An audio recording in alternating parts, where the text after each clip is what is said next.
Hey everybody, Dr. G here. I'm a licensed clinical psychologist and body language expert, and today we're going to be analyzing Chad Doerman. Chad Doerman was recently arrested for the murder of his 3 children.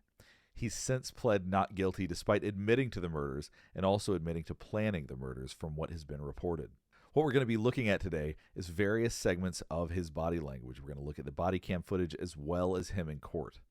Before we get started, I do want to remind you to like and subscribe if you want to see more content just like this. All right, let's go. So there's a lot that we don't know about Chad Doerman at this point, but from what we know, he was arrested previously for domestic abuse, which is going to work against him for sure.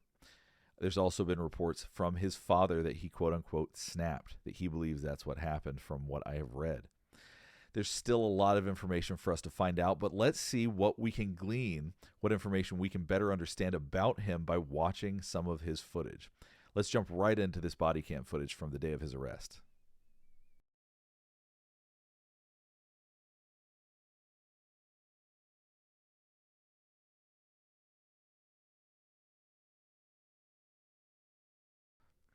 All right, so there he is, sitting on the stoop of his doorstep. There's a gun right next to him. Obviously, police officers would be very uncomfortable and agitated in a situation like this when someone has a gun. Fortunately, he's not holding it, but obviously, this could be escalated to a really bad place very quickly. Strangely enough, considering that he just murdered 3 people, he's sitting very calmly and very still. So let's get more of an idea of what he's like as it approaches. If you've already seen this, you'll know that his behavior is a bit peculiar.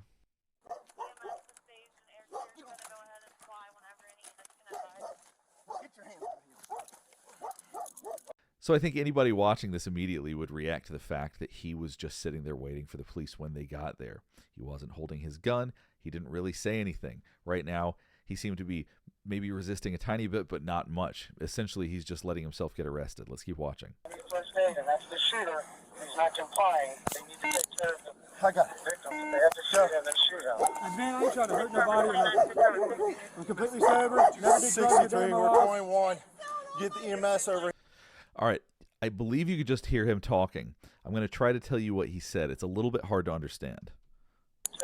I got it. Victims. They have to shoot him and shoot him. Man, I ain't trying to hurt nobody. He just said, I didn't try to hurt nobody, I think. I'm completely sober. I'm completely sober. Never did drugs a day in my life. I never did drugs a day in my life. 21. Get the EMS. Get the EMS over here. Well, I did drugs when I was little, but I Well, I did drugs when I was little, but don't do drugs now. I never did drugs now. Okay, so he's obviously has an awareness of the situation he's in. He clearly would understand to some degree how strange it is if he's telling them, I've never done drugs, I'm sober, and all of those things. So there's a very peculiar quality about this. Once again, I've worked a lot with folks on substances and folks that have substance abuse issues. So just because somebody says, I'm sober, I'm not using substances, doesn't necessarily mean that's true. That also doesn't mean that he has used substances right now.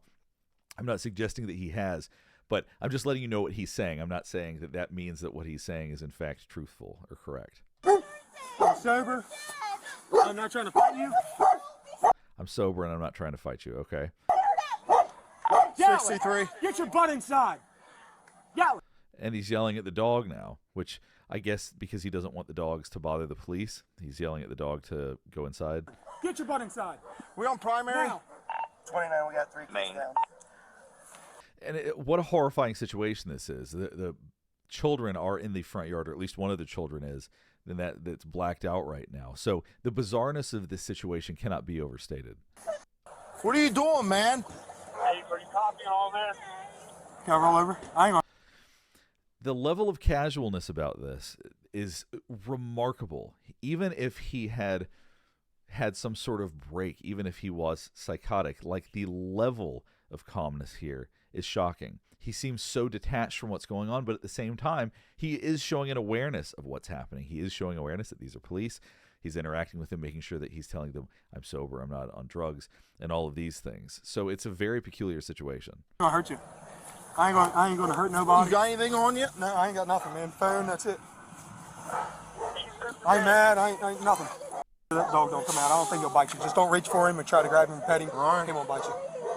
Right. And so right now, in a very plain way, he's telling him to watch for the dogs, not to let the dog bite him or the dog might hurt him or any of that stuff. Point being is that he's trying to portray himself as someone who's not going to be violent. He's trying to show him that he cares about the police officer's well-being. Once again, this is incredibly strange. You know, we've seen people that murder and that commit these kinds of atrocities, and then they try to cover it up and they try to hide it.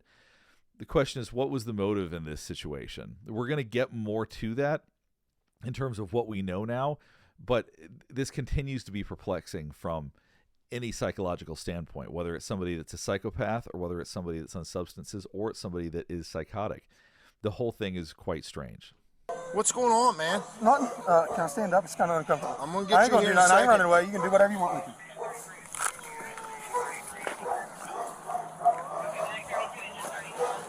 And so one thing that we do see with his body language is that his body language is consistent with what he's saying. He doesn't seem disorganized in the sense of somebody who is floridly psychotic.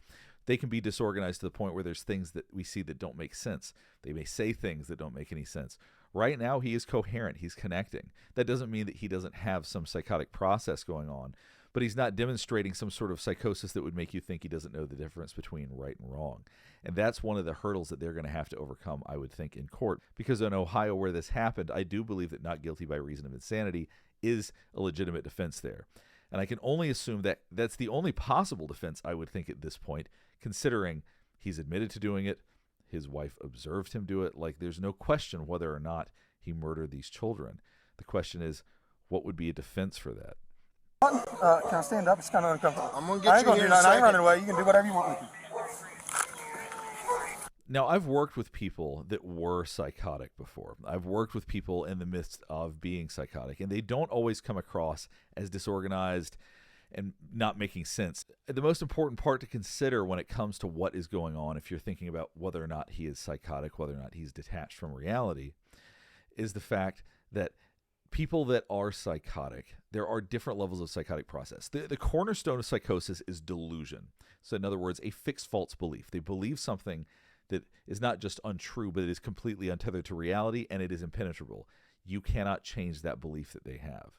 So the question is was this an impulsive act that he's just knowing that he's going to get in trouble for, and he's waiting for the police to come arrest him because he just knows that's inevitable? Or is there a part of him that is confused? Is there a part of him that's detached from reality? I'm sure we're going to get more clarity on that. Neighbors have reported, if I understand right, and this is from what I've read, that he was a very angry person, angry every day. So we have to wonder, what does that reflect? What is that level of anger? What is that about? Is that because he's delusional and has strange beliefs about his wife? Did he believe that there was something going on with her and he had planned on taking it out on these 3 children? What matters is not whether or not he has delusions or whether or not his bizarre behavior is explainable by some degree of psychosis. What matters is whether or not he knows the difference between right and wrong. And so far, what we know, and we're going to get into this as we watch some pieces of the hearings he's been through, the difference between right and wrong is a big hurdle to come over. And there's nothing he's doing right now that makes me think this man has no concept of right or wrong. Uncomfortable. I'm gonna I get ain't you gonna here do in a nothing. I ain't running second. away. You can do whatever you want with me.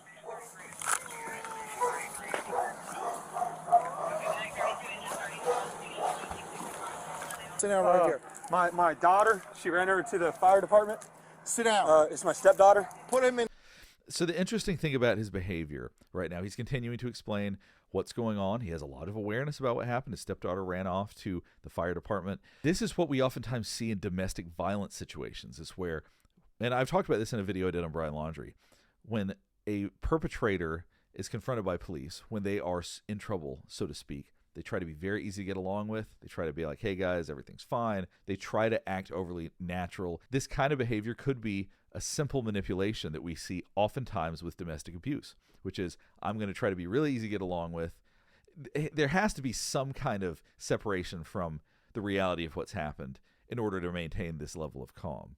Now we're going to watch a quick minute of him being booked from the local news.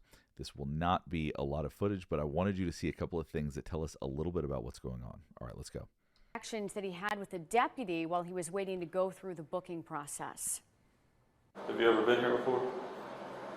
I think one time for fighting my dad. All right, so one thing that tells us is that he is oriented to where he is. He recognizes he's in a police station.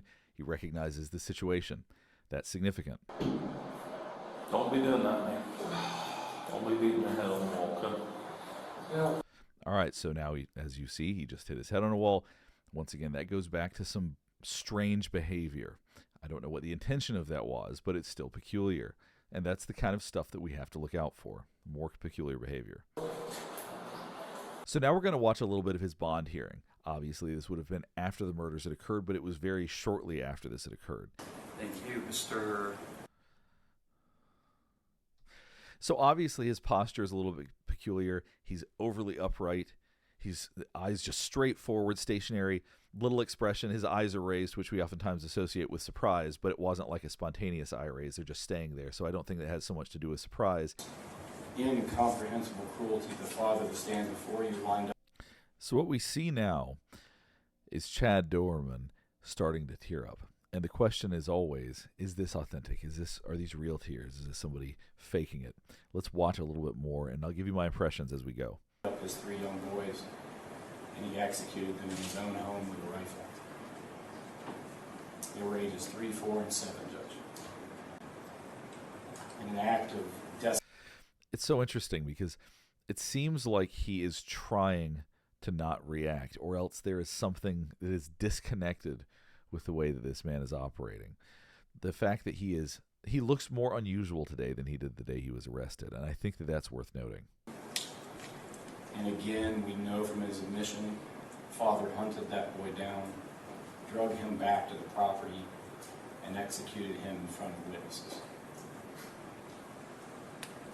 So you can see what appears to be real emotion right now. So he is upset. He is crying based on what is being said right now.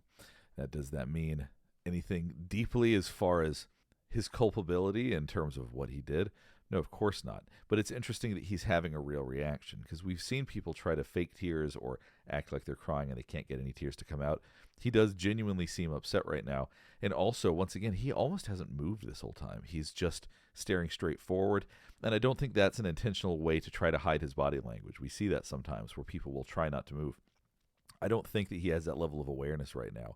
I just think his behavior is a bit odd. Acts that will ever be our misfortune to see. To make things even more disturbing, Judge, this was no haphazard act. Again, by his own admission, he comes before this court. Judge, it's important for the court. So this was a really interesting interaction that we just saw as he was listening to the attorney. This appeared to be real tears. I think this is genuine emotion. But then he's able to rein it in very quickly. And once again, there's an odd disconnect between this man and the rest of the world around him. He seems to be aware of what's going on. He seems to be aware of what he did based on the fact that he's reacting to it. But he also seems oddly disconnected. I just want you to keep paying attention to the way that he presents, because it's different from the first day to this day. And we're going to keep watching. Judge, it's important. The prior record goes, Judge, it is fairly minimal. He was charged with domestic violence in 2010. He is not, to my knowledge. So he was charged with domestic violence in 2010. An important point, I am sure, for both the defense and the prosecution as it moves forward. On probation committee control. We're going to ask this court to issue a bond we've never asked for before. I'm going to ask for a bond of $20 million. I hope. So if you watch closely, he seems to almost have a behavior that looked a little bit tickish. Just watch his face right now. We've never asked for before. I'm going to ask for a bond of $20 million. No, Judge. Mr. Account. So this was confusing to me, and if somebody that's watching this can clarify what he's talking about, please do. It sounded like he said something about CCO2, and I don't know what that means. And so the question is he responding to something coherently? Is that just gibberish? I don't know what that's supposed to mean. To me, it just sounds like nonsense, but maybe there is some meaning to it. So whether or not there's meaning to what he's saying would help us interpret whether or not he is disconnected from reality, or whether or not he is participating, because it sounded like he's just saying things that don't make any sense. Let's watch that again. A $20 million cash or surety. Anything else at this time, Mr. Guest? No, Judge. Mr. Account. Mr. Account, anything? And he's looking at them almost like he was talking to them and he might expect a response. So to me, this speaks to the idea that there is something about him that is a little bit bizarre. Further? Nothing at this time. All right, thank you. So if that CCO2 thing that he just said is gibberish, then that's really significant. That's something we really have to pay attention to, because what that would mean is that he has some weird disconnect from reality. It would mean that there is some sort of process that is disconnecting him from reality, and maybe there's some stranger things going on that we realize. That doesn't mean he doesn't know the difference between right and wrong. It would just mean that there are other factors in play that have to be considered as well. Hopefully this video helps you better somewhat understand this Chad Doerman situation. There's still obviously a lot of unanswered questions, and it's still a little bit confusing as to what the defense is going to be for him to be pleading not guilty. The only sense I can make of it is the idea that they would be suggesting that this is a mental health issue. And what we're seeing, based on the footage so far, is that there are some peculiar behaviors. Obviously, him staying on the front stoop when the police came, him potentially saying things that don't really make any sense during this hearing. But he also seems to understand what's going on around him. So even if it turns out that there is some sort of mental health issue underlying some of his beliefs, if he was trying to get revenge on her for whatever reason, or he was doing this to punish her, he knows the difference between right and wrong. And that's the standard that we have to look at, is does he know what he did was wrong? It's very, very hard to imagine, even if he is disconnected from reality to an extent, that that is in fact true. And what we're seeing here is he is able to respond. He does have some awareness of what's going on around him. There may be some confusion, there may be some strange behavior, but that doesn't mean he doesn't know the difference between right and wrong. Last thing before we get finished up, I do want to remind you to like and subscribe if you want to see more content just like this. All right, thanks for watching.